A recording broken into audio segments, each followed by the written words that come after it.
Black Power, Hotep, brothers and sisters.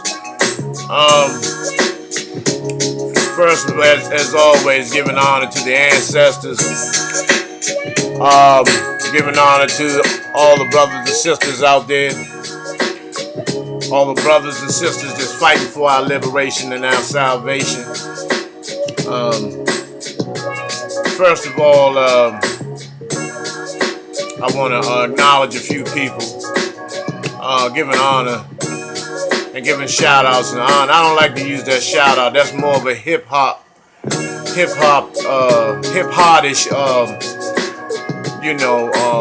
definition. I wanted to be a little more in the, militant revolutionary, spiritual, more energy to it, the connotation. First of all, giving honors to my brother, Dr. Milana Ajimanj, his family, brother Mark, owner of the Before and After Barbershop. As always, my queen. Giving honor to also my mother and brother Ali, brother Dawa Israel, brother Sarah Sudan Seti, brother Young Pharaoh, brother Sarnetta, brother Haki Amin, brother Darren Muhammad, brother Jabari in Baltimore. My biological brothers and sisters, and the brothers and my nephews and relatives that have made their transition and their ascension, in recent weeks. Send energy and Hotep's Black Power to y'all. Also to brother Robert Burgess, to brother Harris Abdul, our chief of staff of the Street Law Soldiers, and if I missed anybody, please forgive me, and brother Khalil and brother Rahman and all their queens and to their families as well. First of all, I want to correct a statement that I made yesterday concerning the Bible. I had mentioned that I gave the wrong word, the definition for the wrong word. The word holy is an English word, which the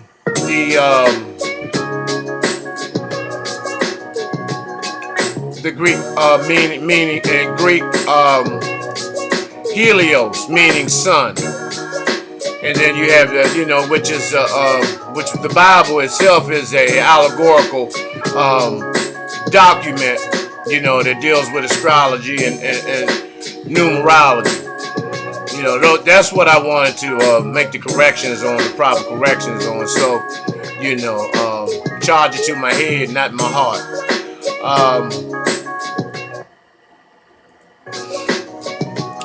I want to talk today about this Thanksgiving. Excuse me, 1 second, brothers and sisters.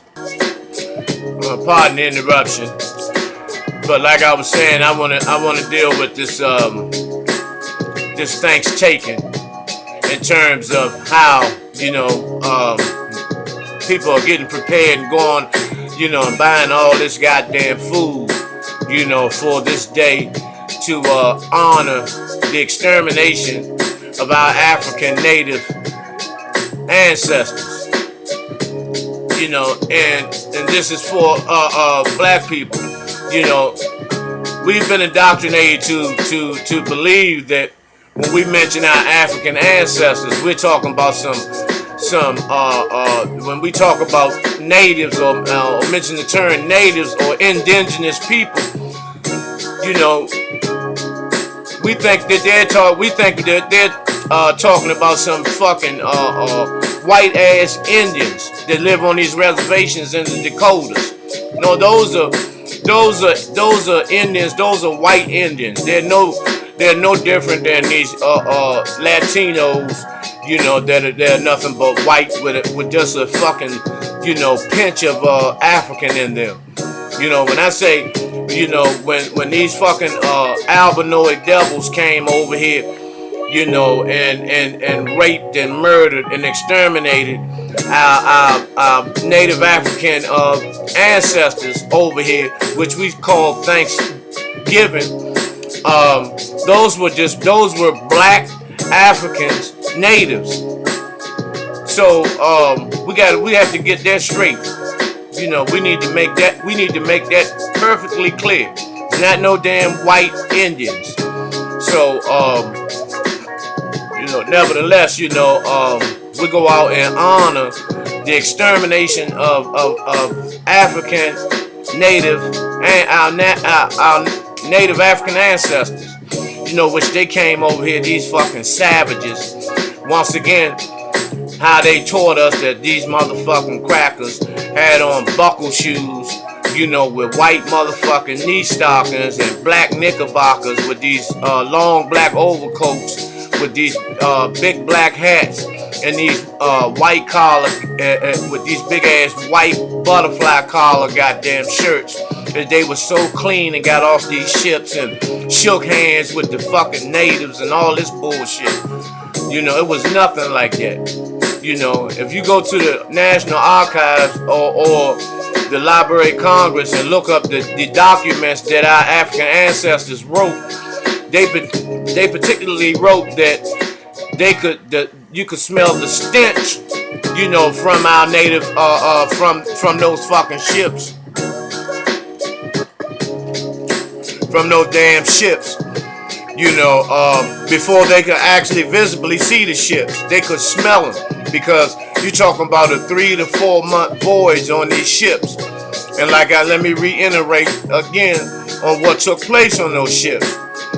These albinoid fucking savage beasts, Caucasian motherfuckers, they were unbathed, they were unshaved, they were they were busting each other's assholes open because they practiced homosexual behavior the whole trip, and because there weren't any women on these ships, and they had a game that they played where they chased each other with the shit bucket and threw the shit on each other. That was the way, the shit and piss and semen. That was the way that they called playing tag, these savage motherfuckers. And, and they brought all these diseases over when they came over, because when they got off these ships, it wasn't no handshaking. It was complete fucking sabotage. It was complete ambush and raising and raping, throwing these queens down, raping them, and these motherfuckers, when they got off these ships after 3 or 4 months without bathing, without shaving, and just, with shit and piss thrown all over them, getting off the ships, with semen dripping out their asses, and looking like pure goddamn savage animals. They infected the entire population, the entire Native African population that was on those particular shores during that time. And how in the fuck could you call that Thanksgiving? I can't. I fail to understand that shit. But that was part of the documentation and indoctrination, and domestication of what was implanted in the minds of our brothers and sisters, including us and all melanated people. When we were from the time that we were in, elementary school, all the way until adulthood, this shit was constantly, indoctrinated into us, reinforced every year,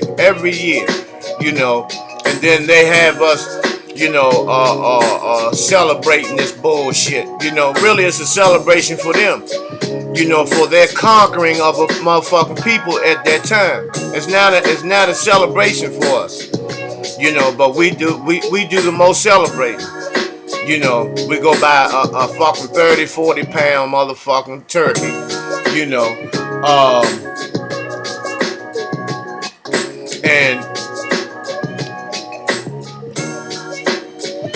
You buy a goddamn pig, put it on the table with all the motherfucking trimmings of, macaroni and cheese, stuffing, cranberry sauce, all that bullshit, and then you sit there and you feast and you eat like a fucking animal, like a damn pig. And then what do you say? I'm full. I'm getting ready to bust. I'm getting ready to bust. And literally you are, because you're full of motherfucking animal pus. All that goddamn mucus from that macaroni and cheese and all that bullshit, and then you have the nerve to say something nasty. You couldn't find nothing else better to phrase, being full than I'm full as a tick.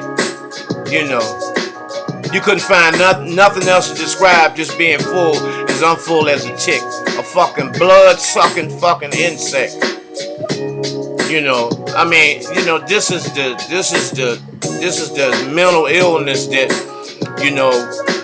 that have been indoctrinated in us throughout the years, and then they always have a football game on, to take your mind off being on the plantation, take your mind off worrying about getting shot by the motherfucking cops and all this bullshit, and then some of these family members are so fucking ornery and petty.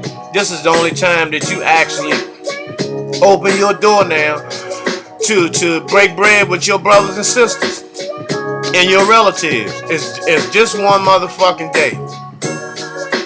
Any other time that it's a problem. And same way, why you think they call this shit Black Friday? The next day, Black Friday, because it's nigga Friday, because who spends the most money on this shit?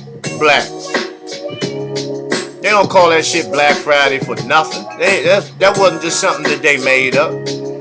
You take your savings and buy all this ridiculous ass shit to try to, and then you got these niggas, keeping up with the Joneses, trying to outdo one another. See who can give out the most gifts.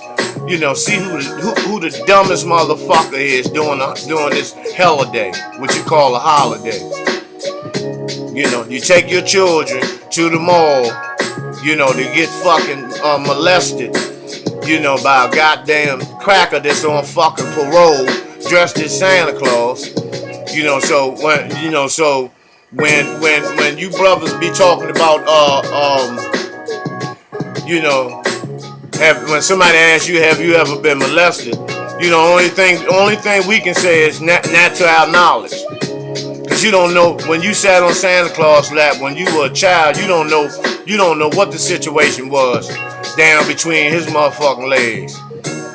Come sit on my lap. You don't know if you got your motherfucking little ass boned or not. You don't know. And then a lot of you your parents are so fucked up. If you see a brother sitting in the chair dressed as Santa Claus, Satan Claus, you'll say, oh nah, fuck him. That's not the real one. The real one is the white one. In a lot of ways you're right. The white one is the real motherfucking Satan Claus. But that's not the way you're looking at it. You're looking at it because you're under white supremacy. Because you look at this cracker as he's motherfucking God. And then you better watch out. You better not pout. You better not cry. I'm telling you why. Cause I'm coming to town on your ass. That sound like somebody's getting. That sounds like someone being violated. That sounds like some child being molested or raped. You better watch out. You better not pout. You better not cry. Cause I'm telling you why. And then you got this cracker, this rosy cheeked fucking cracker with a white beard, winking his eye at little children. And then they say you're gonna fly to the North Pole. In which they're actually talking about, an erect penis, because the penis is erect and it goes up north. The North Pole. And then you've been taught if you fall, you been that open your eyes, he gonna throw pepper in your eyes and all this bullshit. So you have to be sleep so you can endure this motherfucking rape during the middle of the night. But we don't see shit like that.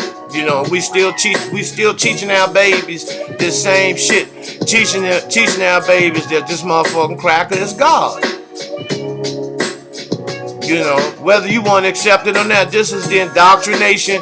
This is what you indoctrinating to these babies. And then when they start smoking fucking weed when they fucking 12, then you wonder what the fuck, where the fuck did I go wrong at, or what's wrong with him or her? When it's you. It's what you fed that baby. It's what you fed the child's mind. During their younger years, during their puberty, during their adolescence years, all the shit that you fed, the child, and now this shit has blossomed. And you more like goddamn Frankenstein. You done created a Frankenstein. Then when they on the news, for going on a motherfucking killing spree in the fucking mall, then you wonder, what happened. We have to, eliminate this motherfucking thinking. Have to eliminate this thinking. And all that does is, and then what happens, and this how the cracker has shit set up. Right after New Year's, well, few years for him, because the cracker just got here 6,000 years ago. He just got here, We know how long he been here, but we can't even count how long we've been here. We know how long he's been here. But anyway, cracker had it set up where after New Year's, after you're completely broke, you can take your motherfucking W-2s. Because they send you W-2s right at the end of December. That way, you won't stop spending your money for the holidays. Because you won't be tired of being broke. So they let you get your W-2s and do your motherfucking rapid refund a couple of weeks after Christmas.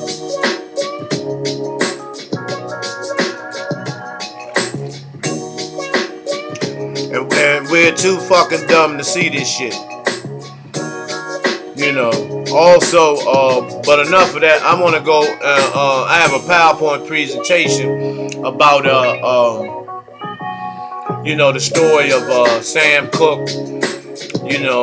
Otis Redding, James Brown, all the way from Sam Cooke actually to Prince. But I'll share a little bit about Sam Cooke and how he was the Michael Jackson of the 60s, because he was the only black entertainer that owned his own masters. He owned his own recordings, his own recording company, his own label, which was unheard of in the 60s. And Mickey Cohen, who was a fucking mobster in LA, this cracker tried to make an attempt to extort Sam Cooke, and which Sam Cooke had refused. Which ultimately led to his murder, because he was murdered not by this bed wench Bertha Lee Franklin, the hotel manager. She just took the charge. She was paid to take the charge and was guaranteed no jail time. That's why she did not go to jail. But what happened was they set Mickey Cohen and set Sam up with a woman, because Sam, by being an entertainer, Sam had it, pussy habit, bad pussy habit. So, but prior to that, Etta James and Sam were real close, and I give honor to the Queen Etta James for her research, and her unselfish, and fearless work that she did in exposing the killers, the people responsible for the murder of Sam Cooke.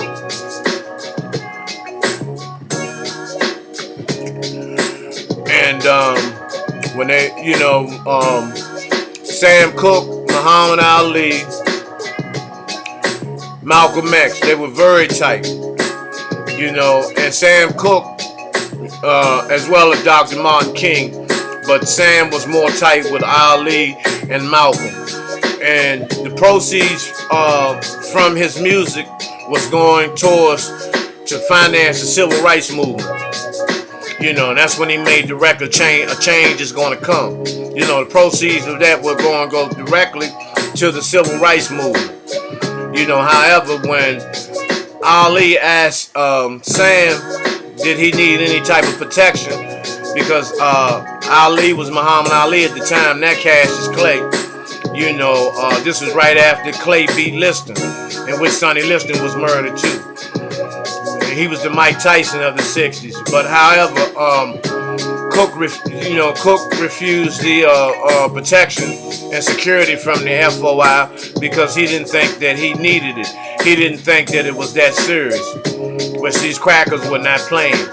So they set Sam up with this whore, this half-breed slut bitch named Elisa Boyer, who lured Sam into the hotel. And you know, when Sam went in the shower, took his clothes off and went in the shower, she ran out, and the mobsters came in, you know, and beat Sam and shot him, beat him to death, and murdered him. So Bertha Lee Franklin told the press that Sam attacked her and she shot Sam once in the chest, you know, but Sam was shot 4 times, twice in the chest, twice in the back.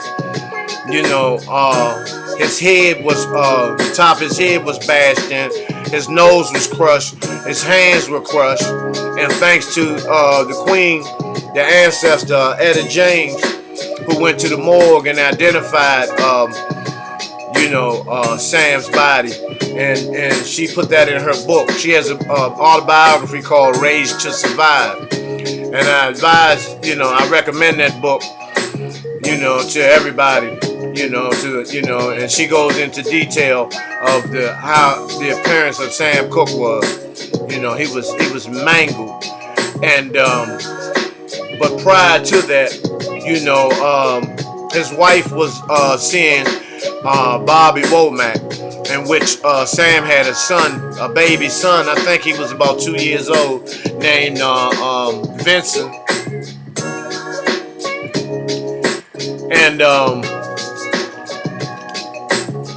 Barbara Cooke, his wife, was upstairs, you know, laying up and fucking Bobby Womack, and left little Vincent unattended by the swimming pool, and little Vincent drowned. So that was the straw that broke the camel's back in terms of Sam and Barbara's marriage. You know, and Bobby Womack, who was Sam's protege, you know, went behind his back and done some shit like that, fuck with that man's wife. Cause if he was a soldier, you know, when she pulled up on him, he should have he should have checked her motherfucking ass and then went to Sam, you know, and told and let him know what type of motherfucking whore that he had, you know. But yet, you know, he ended up, you know, having sex with her, which ultimately led to Bobby Womack being pistol whipped, you know, by Sam Cooke's brother. I believe it was L.C. Cooke, who pistol whipped Bobby Womack at Sam's funeral, you know. So, which he rightfully, which he rightfully deserved, you know. And so, Otis Redding was next. They went around Otis Redding. Otis Redding had the same thing. He wanted to own his own road publishings and recording companies and labels and everything. And what they did to Otis, they got him on a plane, you know, and you know, he was beaten to death while he was in the chair. Otis was 6'4", 245 pounds, a solid country boy. And it was said that if Otis Redding had decided to enter the boxing world, you know, he would probably have been one of the top 10 contenders in the heavyweight division because he was extraordinary, you know, with his fucking hands. So they had to wait till he got strapped in his seatbelt and beat him to death. His head was bashed in. And to support what I'm telling you, I have the actual photos of them and video footage of Otis Redding being pulled out of the water, taken to the morgue, and he's in the morgue upside down, still strapped in his chair, you know, in the morgue, you know, and he didn't die on no plane crash. He was murdered before, you know, the plane even took off. So, they went around to James Brown. He was next.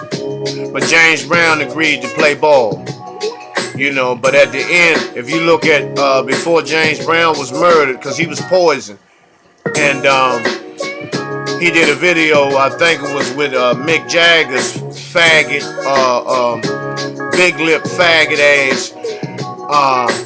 And the video was entitled "I Want My Soul Back" because I had sold my soul in the '60s. Now I want it back.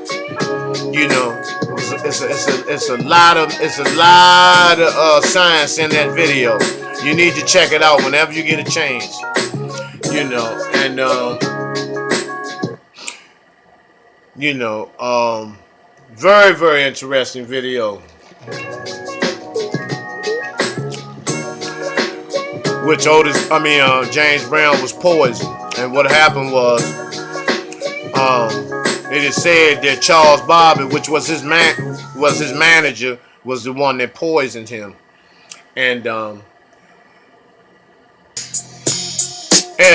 was said that Charles Bobby, his manager, who was Michael Jackson's former manager, which Michael Jackson fired him for stealing money, was the one responsible for poisoning James Brown. You know, when James Brown was in the hospital, this was Christmas Eve. James Brown the family was around him at the hospital.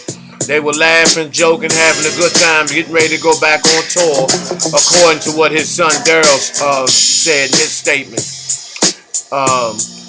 And that James told everyone to go home, be with their families. He was scheduled to be released actually that night, but by it being a little late that night, they said, well, we'll just, you know, for just to be sure, we'll release him in the morning. He can just go home in the morning. Everyone left except Charles Bobby. Charles Bobby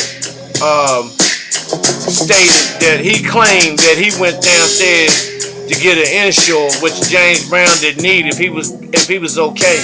And when he came back, James Brown's face was gray. He was unresponsive and made his ascension that night. Now, Chip Lumar, which is James Brown's former son-in-law, made a statement at a press conference stating that James Brown was poisoned. He didn't die of no natural causes or congestive heart failure. 4 days later, Chip Lumar was going into his house. He lived in a gated community. And as he was entering at the gate, you know, he was shot several times. But he drove himself to the hospital where he later made his ascension and passed. You know. But I have the footage. I have a PowerPoint presentation on all of that. Michael Jackson, Prince, Jimi Hendrix,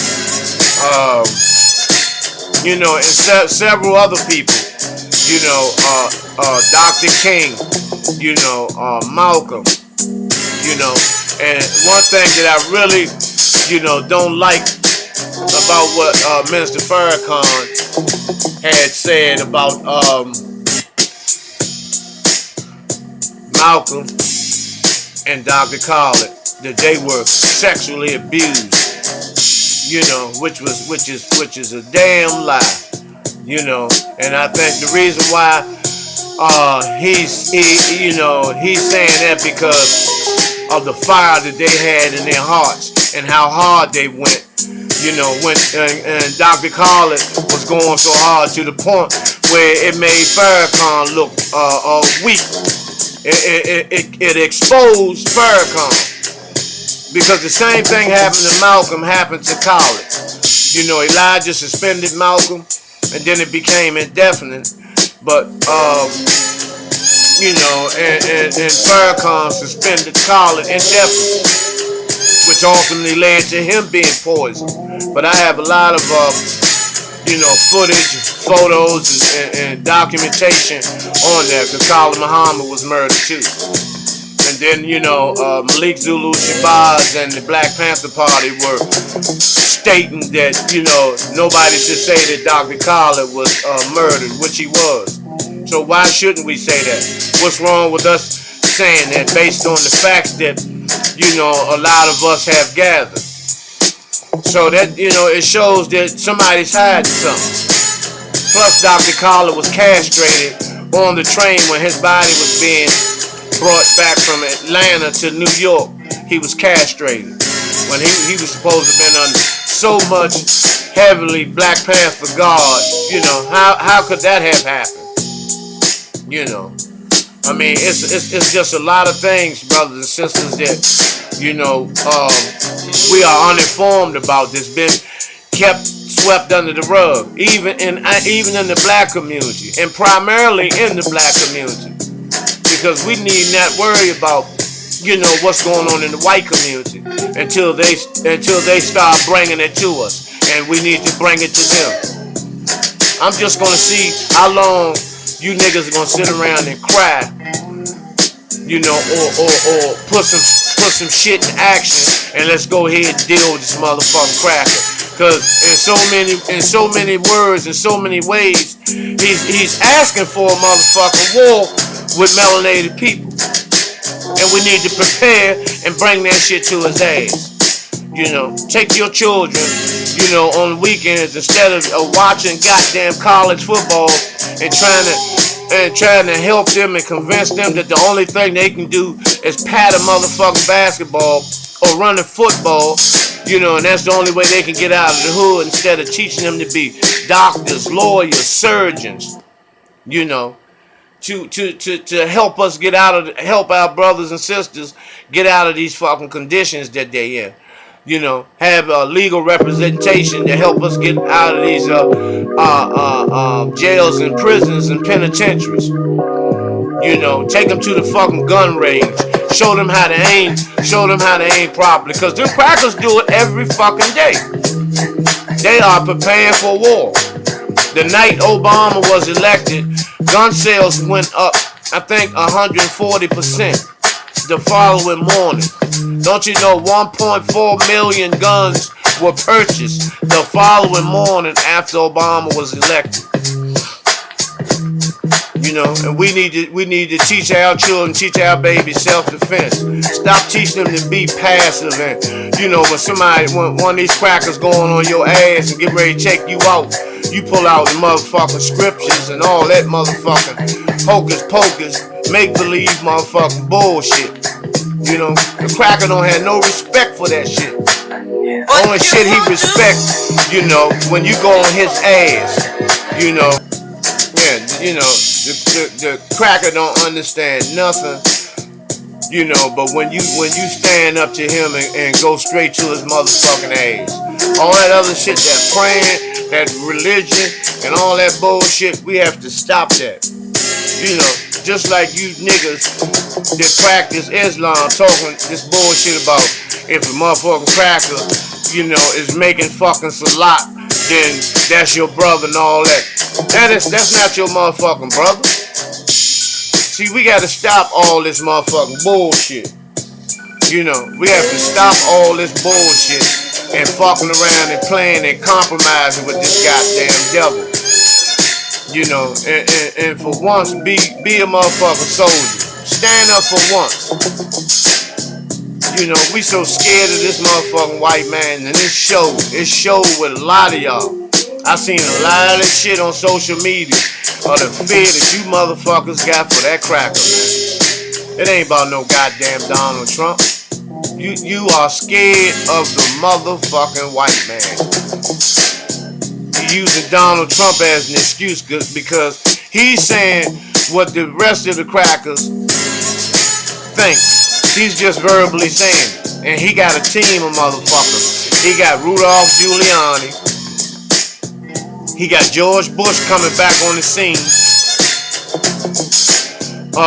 Think he got Ted Cruz. He got some motherfucking crackers that are heartless, gutless motherfucking crackers with no compassion for no motherfucking melanated motherfucking people, period. You know, but you still want to hope and pray that the slave master has a change of heart. That's what y'all, deep down inside, that's what you motherfuckers are really hoping. Damn, I hope it ain't as bad. I hope he ain't as bad as he's been talking, and I hope he's not that bad. You know, cause if he's not that bad, then I don't mind I'll be a slave for him. I'll be a good nigga. I'll be a good boy. I'll be a good bed wench. You know, if he's just not that bad. That's what a lot of y'all deep down inside hoping. But you don't hope that shit for your brother.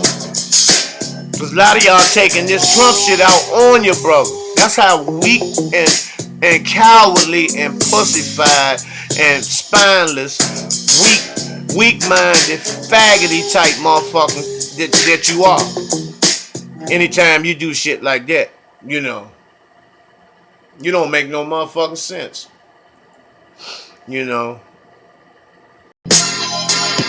that's how weak and spineless that you motherfuckers are. You know, scared. You know, but you know, and boom to your brother. You know, ain't no whole lot to that. You know, he will never have nothing coming. You know, he will never get a break. You'll never give your brothers and sisters a break. You'll take their head off with the motherfucking quickness. But when it comes to this shit, then, you know, I've seen a brother today. He was in the store. I guess the guy owed him about $5 or something. And the guy had a $20 bill.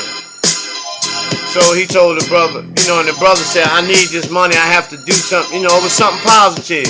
The other brother was like, you know, give me $3-4 of that money, blah, blah, blah, you know. And he told him, and the brother said, I can't do it, not right now. He told the brother, you know, alright, next time you ask me for something, you go on the sick call, you go on the medical, meaning, you know, you gonna open his head up and send him to the motherfucking emergency room. You know, and then he turned right around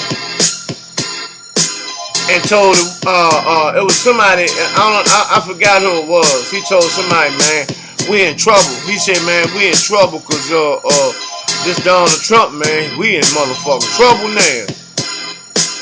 You know, and I looked at this motherfucking piece of shit.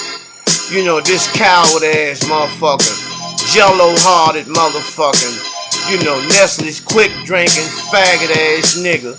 You know, and how could you do that, man? You know, your heart screaming fear, but you know, you tell your brother you gonna put him in the hospital for $3. You know, but Trump trying to send you to a fucking FEMA camp. You ain't got nothing to say. You ain't talking about, man, let me go home right quick and see if I can see who going to the gun range, take my grandchildren or my children to the gun range, man, so I can get ready for this goddamn devil. You know, and Trump, man, I don't know what Trump did. We gonna have to, you know, we gonna orders and noodles gonna go up to 50 cents now and shit. You know, stupid ass nigga. You know, and that's that type of mentality that we have become comfortable with, that type of mindset. You know, but when you say something, when you point this shit out, the first thing, you know, motherfuckers get defensive, you know, and don't, you know, not man enough to say, yeah, let me take a look at this shit, man. Let me try to get my shit together. it's always, defensive. And, then when you break shit down, the first thing, you a Muslim, ain't you? Fuck no. And you can't have knowledge without somebody labeling you, something other than who you are. Why can't you just be a strong motherfucking African fucking warrior, general, king, black god, that understands the system of racism, white supremacy, as well as the vibration of the motherfucking universe, and understand that I'm the original motherfucker, that everybody comes from me, but all you motherfuckers together can't make me. And once again, until we get on that plane, the plantation just gonna have a rack of motherfucking niggas on. Like I said, man, you gonna have motherfuckers hopping the fence, jumping from Democrat to Republican to Republic clan, and you'll see the change. You'll see the change, cause that's how the plantation was. It revolved. It alternated. A lot of times they played musical chairs, with the slaves, depending on who was the best nigga, which bed wench, had the best sex, and the political party, the political party in this country would never, we got to get out of the politics, got to get out of the voting shit. And anytime that you'll vote, like this next election, the best candidate right now for the 2020 election will be Cynthia McKinney.